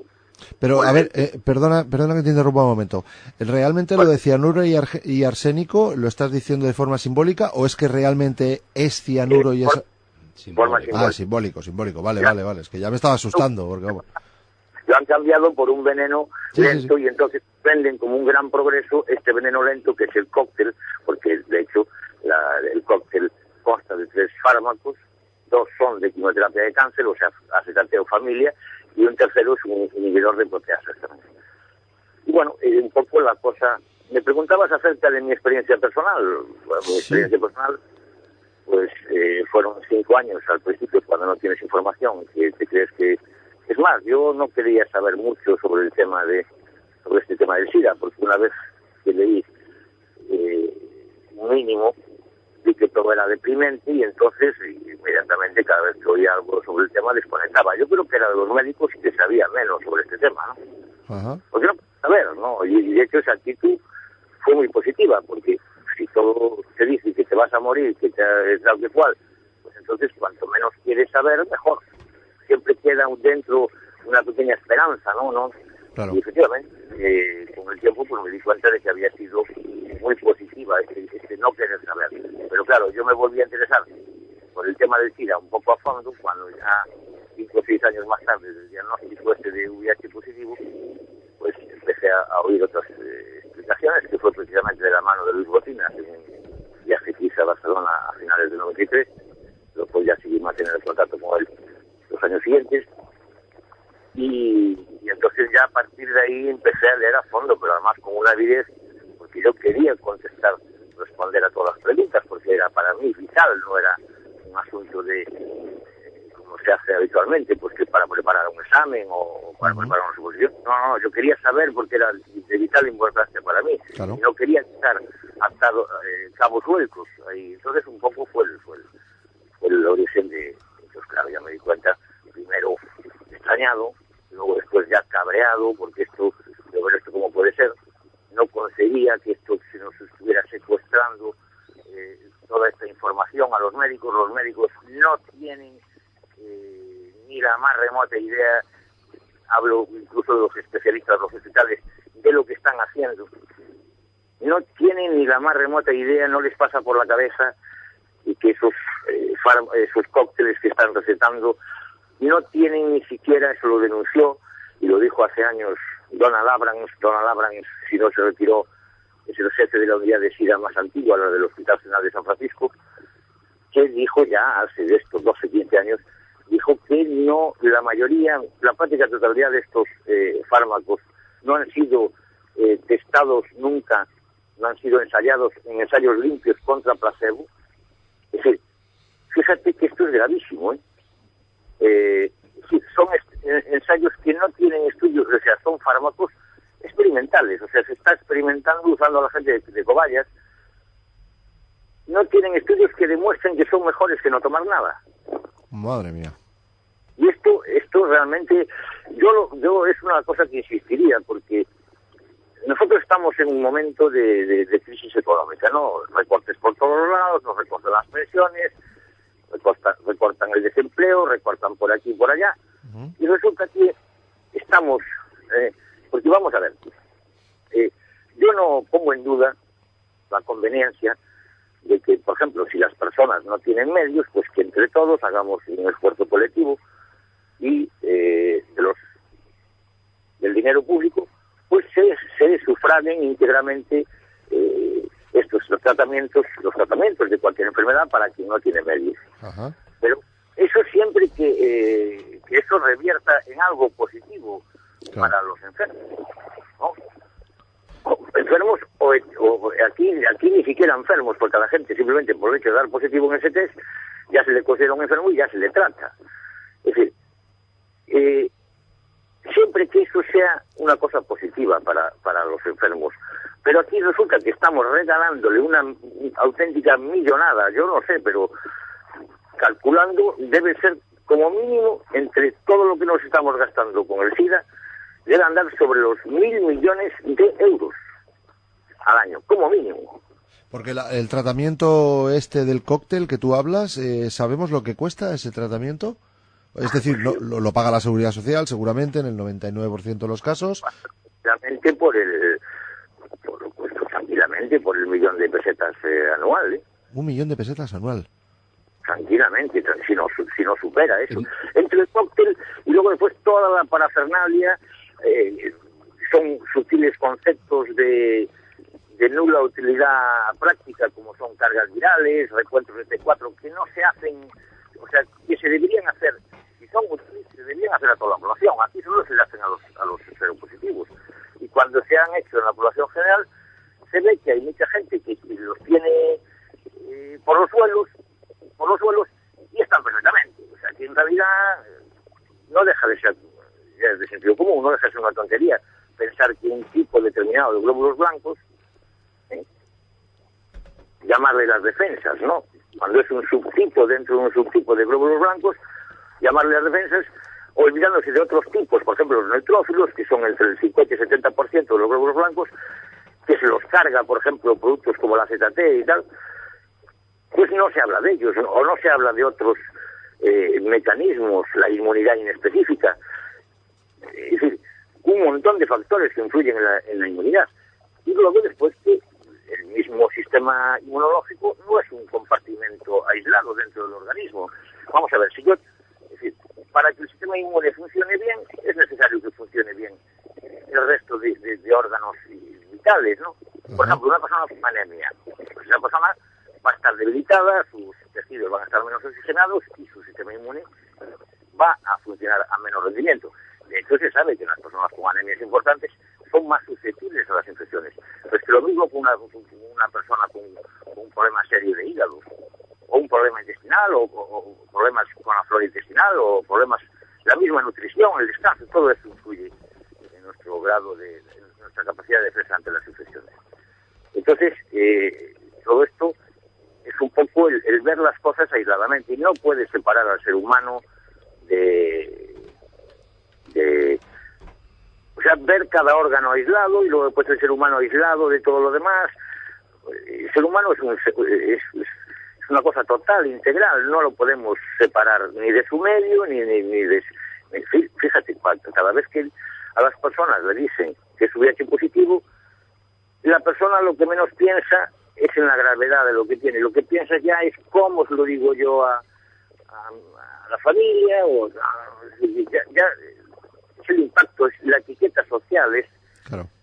Claro, pues, en fin, me lío ya y... No, ya, es que es un tema que, hombre, que es un tema que afecta, porque bueno, Manuel, desde el momento que a ti te diagnosticaron, que fue no sé en qué año, 87, hasta ahora, tú has tenido problemas serios de salud, o bueno, tú en teoría ya, no sé, ya tendrías que estar en el otro barrio, ¿no?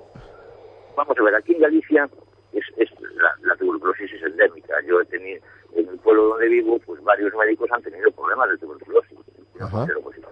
Y el más leve de todos esos problemas, de los que yo conozco, pues casualmente era el mío.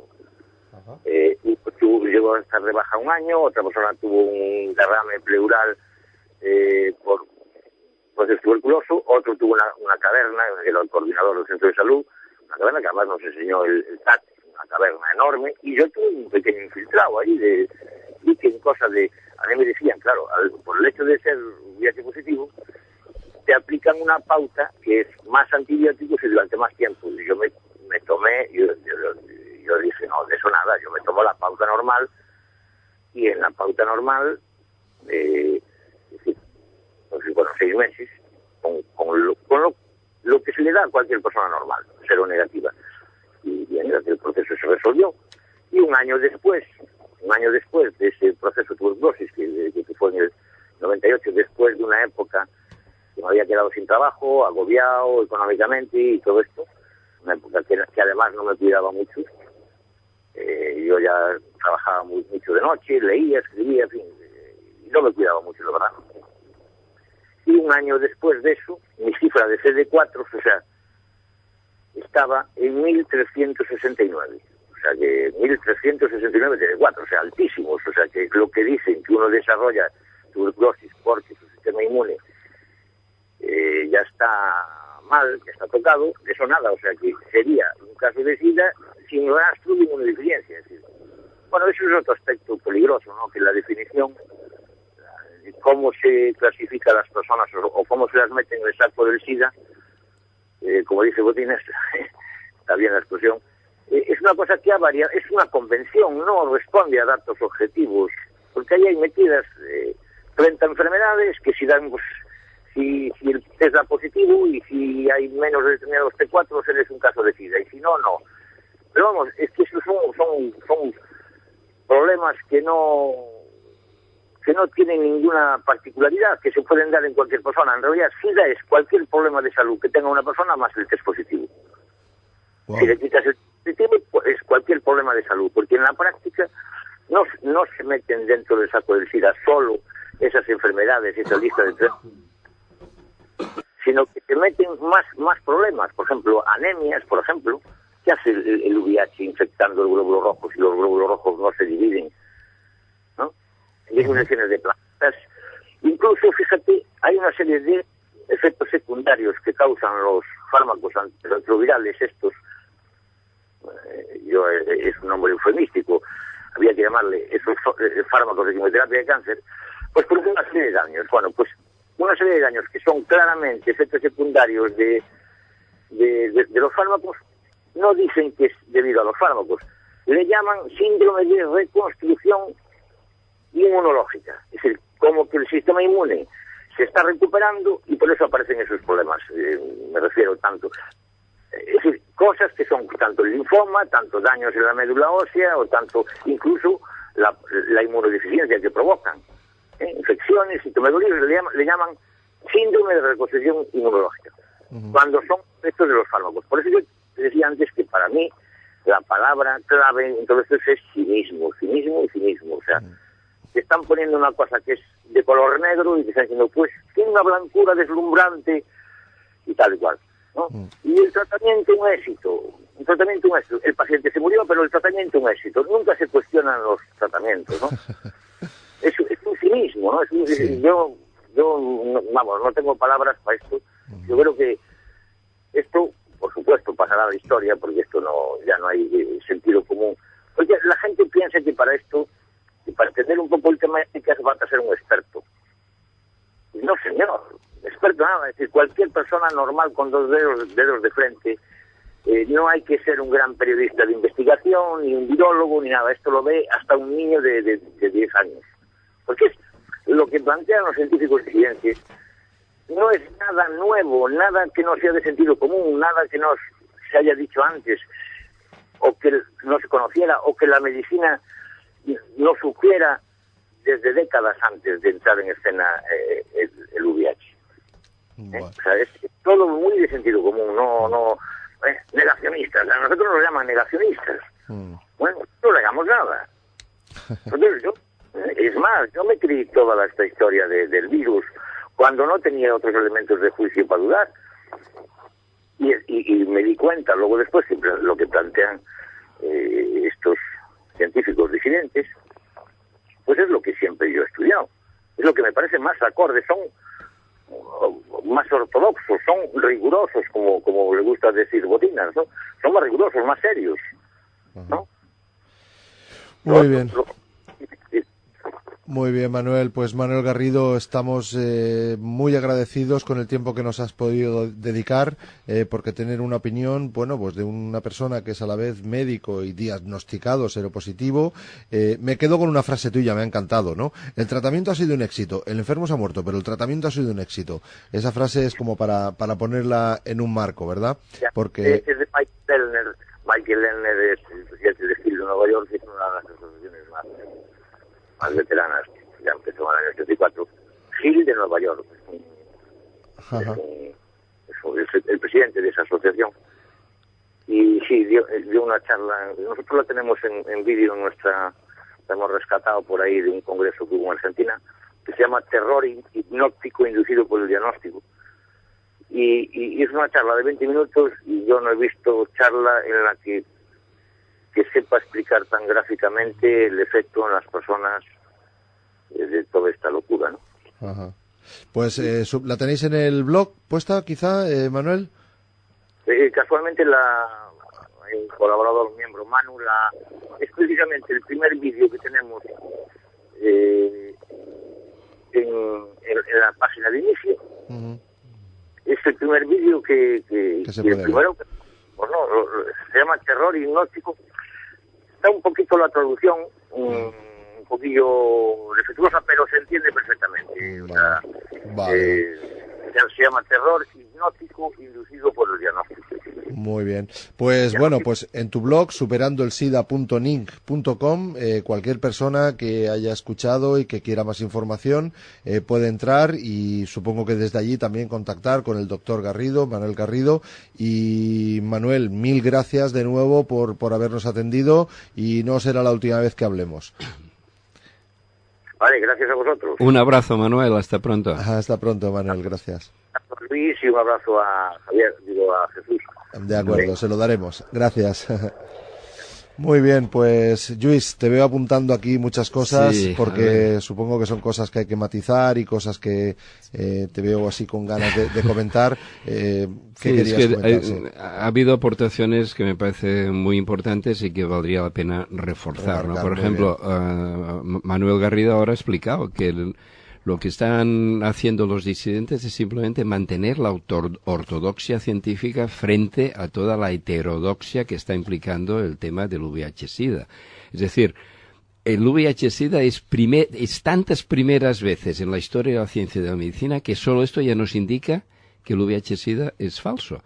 Es decir, es imposible que de manera, y que es un montaje además, es imposible que por casualidad sean tantas innovaciones una detrás de la otra. Él ha mencionado probablemente una de las últimas, que es el síndrome de reconstitución inmunológica. Cada vez que les hace falta, son tantos, tienen tanto dinero, tienen tantos medios, tienen tanto poder, que inventan aquel parche que haga falta para mirar de justificar y seguir manteniendo la versión oficial del SIDA cuando realmente es insostenible. Cuando vieron que los resultados de los cócteles se traducían por un lado en que la carga viral normalmente descienda, incluso se vuelva indetectable. Por otro lado, que el recuento de T4, que erróneamente llaman defensas, a menudo suba, pero la persona se encontraba peor. Entonces, estos síntomas de encontrarse peor por la toxicidad de los fármacos y porque la carga viral en absoluto, lo que ellos llaman carga viral en absoluto es lo que entienden que es, y llamar al recuento de T4 defensas es otro de los engaños que han introducido en todo el montaje del SIDA. Cuando la persona se siente peor, a esto le ponen una etiqueta que es el síndrome de reconstitución inmunológica y se quedan tan panchos siguiendo aplicando los mismos venenos y cobrando a final de mes y presentando artículos en congresos internacionales. Se han ido fabricando todo lo que les ha hecho falta. Y, por ejemplo, Jesús ha planteado algo muy interesante, muy importante. El año 95 hay una revolución en la versión oficial VIH del SIDA, hay toda una revolución. Por un lado, él ha apuntado el cambio de modelo de VIH.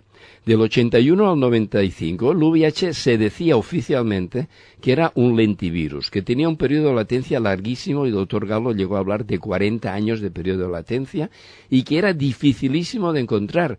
En personas terminales de SIDA que morían a los pocos días víctimas del VIH, no encontraban el VIH. De repente, el año 95, se instaura otro modelo de VIH, el modelo del Dr. Ho, que sigue vigente. Según este modelo, el VIH se multiplica miles de millones de veces desde el primer día, lo encuentran en todas partes, y yo, para agudizar la contradicción, le llamo virus a gran velocidad.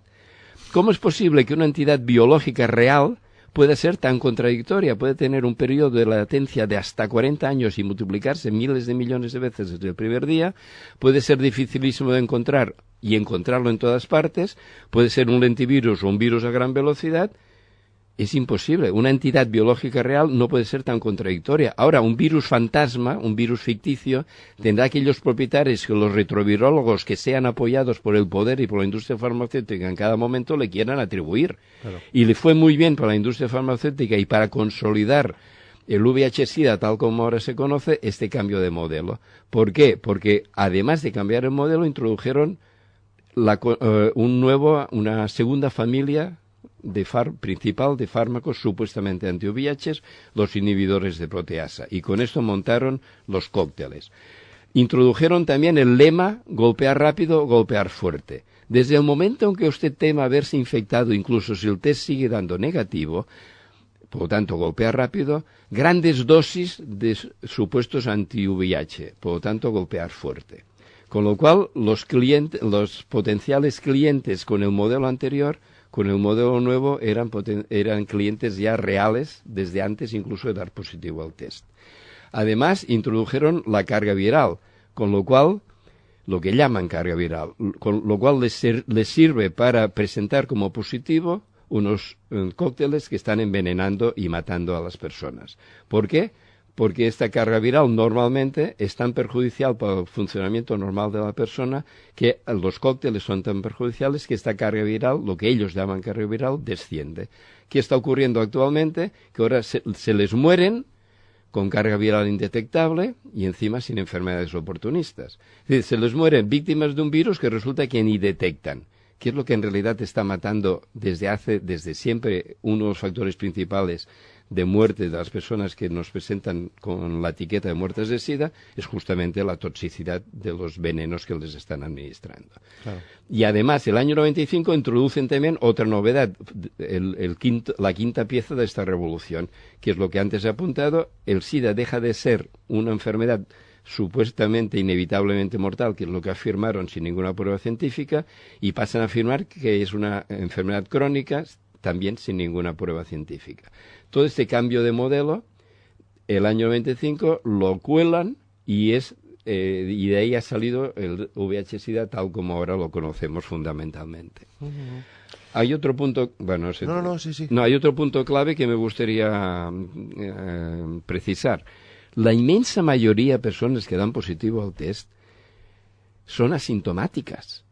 No tienen ningún problema de salud. Han ido construyendo, ni siquiera son inmunodeficientes, al contrario de lo que afirman los oficialistas y la mayoría de disidentes también.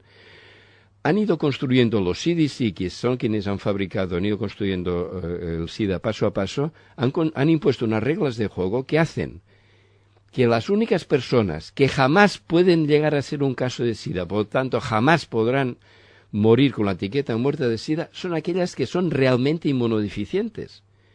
¿Por qué? Porque una persona realmente inmunodeficiente no puede generar la gran cantidad de anticuerpos que hace falta para poder dar positivo a los test del SIDA. Por lo tanto, una persona que da positivo a los test del SIDA en absoluto es inmunodeficiente, porque tiene una gran cantidad de anticuerpos. Entonces, las personas que dan positivo al test del SIDA se pueden agrupar en dos partes. Una, personas perfectamente asintomáticas que por su propio metabolismo, por ejemplo, porque tienen grupo sanguíneo A, B o AB, estas personas tienen una inmunidad por naturaleza más de tipo humoral y, por tanto, por naturaleza, estas personas tienen la desgracia de poder dar más probablemente positivo a los test del SIDA. Y el otro grupo es personas que tienen un inmunodesequilibrio, en absoluto una inmunodeficiencia. Estas personas tienen un desequilibrio en que la inmunidad celular está débil y la humoral está fuerte, y precisamente porque está fuerte puede generar más anticuerpos y por eso tiene más probabilidades de dar positivo a los test del SIDA, que son unos test cuantitativos, en absoluto cualitativos. Entonces, insisto, dar positivo a los test del SIDA en absoluto significa inmunodeficiencia. La inmunodeficiencia aparece después, a consecuencia del derrumbe psicoemotivo que le significa a la persona el diagnóstico, a consecuencia de la marginación social que, aunque afortunadamente se ha suavizado, sigue existiendo, y a consecuencia del tratamiento tóxico, venenoso que se les aplica en los hospitales. Por lo tanto, sí que hay una inmunodeficiencia secundaria después del etiquetaje y como consecuencia del maltrato social y farmacológico que se está dando a las personas. Este es un punto también importantísimo. Y otro punto importantísimo también es que, así como antes he dicho que los fabricantes de los test se protegen diciendo nuestros test no sirven para diagnosticar infección por VIH, los fabricantes de estos fármacos carísimos resulta que se protegen diciendo no sabemos si nuestros fármacos le van a ayudar a usted en algo. Como ha dicho muy bien el doctor Garrido, son fármacos experimentales. Y esto liga a mi hipótesis de por qué se inventa el SIDA el año 81. Entonces, los propios, y no solo ellos, los National Institute of Health, o sea, la institución norteamericana más importante de cara a los fármacos, para cada uno de los fármacos que se están aplicando como anti-VIH, usa la misma frase. No sirve para curar el SIDA ni el VIH, ni disminuye el riesgo de infección por VIH. Y esto lo aplican, la misma frase estándar aparece en cada uno de los fármacos. Y esto entrando en la página web de los NIH y buscando SIDA y fármacos del SIDA, encontrarán esta frase en cada uno de los productos. Es simplemente criminal lo que se está haciendo.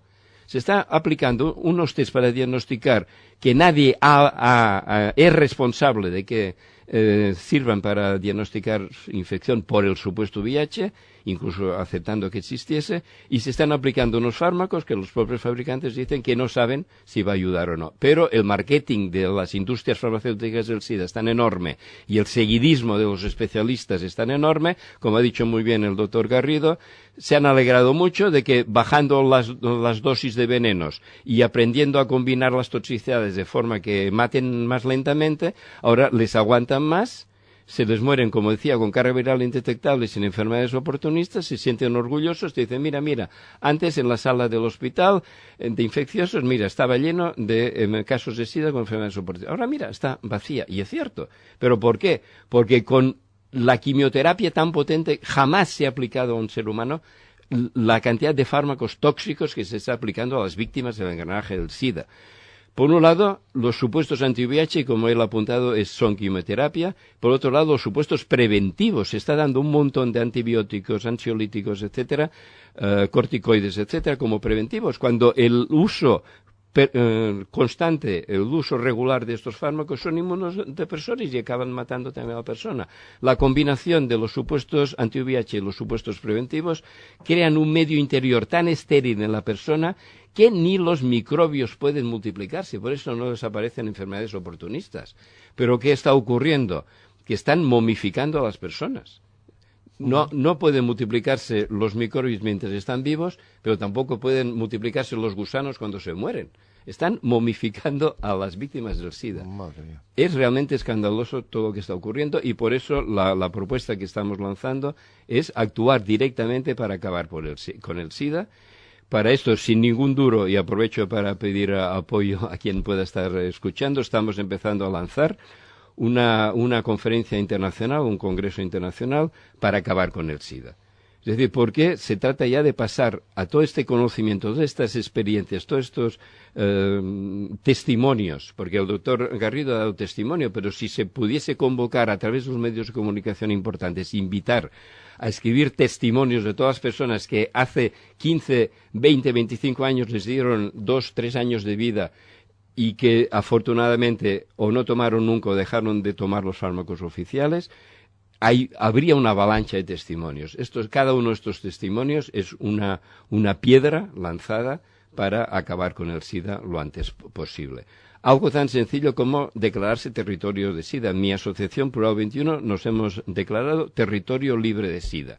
Es algo que invito a hacer. Cualquier persona, cualquier grupo, cualquier asociación, cualquier sindicato, cualquier facultad, etcétera, a partir de un momento determinado de investigar el tema del SIDA y llegar a la conclusión de que es un montaje, se puede declarar perfectamente territorio libre de SIDA. Si esto se extiende como un reguero de pólvora, el VIH-SIDA oficial se va desvaneciendo, va desapareciendo. O sea, por eso yo estoy ahora dando, desde hace meses, cada tercer sábado normalmente, un curso de 8 horas explicando que el SIDA es un montaje. Ahora, por primera vez, esto corresponde al sábado 18 de diciembre, por primera vez, el domingo 19, además, voy a dar un curso de formación de desmontadores del SIDA.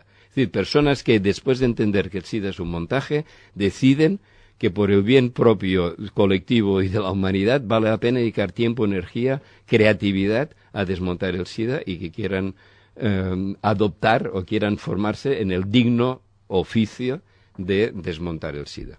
Muy bien. Yo tenía una pregunta para hacerte al final, pero no sé si nos va a dar ya mucho tiempo, y era qué tiene que hacer esa persona, claro, qué tienen que hacer las personas que están pensando en hacerse esas pruebas, las personas que se les ha diagnosticado y los normales, los que tienen una relación, una vida normal, según tú tienen que hacer. En mi libro yo explico que la primera práctica de riesgo en SIDA es hacerse los test. Estos test son una chapuza. Quien quiera jugar a la ruleta rusa, que juegue, pero sabe que la bala puede salir y si se arriesga, quien se va a hacer los test del SIDA o se los deja hacer, esta persona corre un grave peligro de dar positivo y si no tiene esta información que está siendo censurada, a esta persona se le hunde un mundo, se dejará envenenar y tendrá un mal futuro. A las personas que ya les han colocado la etiqueta de seropositivo, pues que se informen. Yo no puedo recomendar a nadie que deje de tomar estos fármacos porque yo no soy médico, pero sí puedo advertir de los súper tóxicos que son estos fármacos, invitar a la persona a que se informe y que ella misma se haga su opinión y decida. Y si llega a la conclusión de que le colocaron una etiqueta, pues esta persona se la saca, la rompe a trocitos y para ella se habrá acabado el drama del SIDA. ¿Cuál era la tercera pregunta? Bueno, la tercera, la gente normal, ¿en qué nos afecta? Bueno, yo creo que ha sido el SIDA ha sido el primer dogma mundial de terror, y esto es importante no olvidarlo. Y acabar con el SIDA será liberar a toda la humanidad del terror que desde hace 30 años se le ha colocado encima. Y el modelo que usaron para lentamente inventar el SIDA es un modelo que han ido aplicando luego, para mí, en la hepatitis C y otras letras que están procurando inventar. Ahora, últimamente, se ha visto el caso de la gripe A. Es el mismo modelo. Se empieza con el terror y a partir de ahí unos trucos científicos y tecnológicos que si llegan a ser aceptados, se traga y ya está. Pues muchas gracias, Lluís Botina, de plural21.org. También gracias a Jesús García Blanca y al doctor Manuel Garrido. Muchas gracias y hasta la semana que viene les esperamos.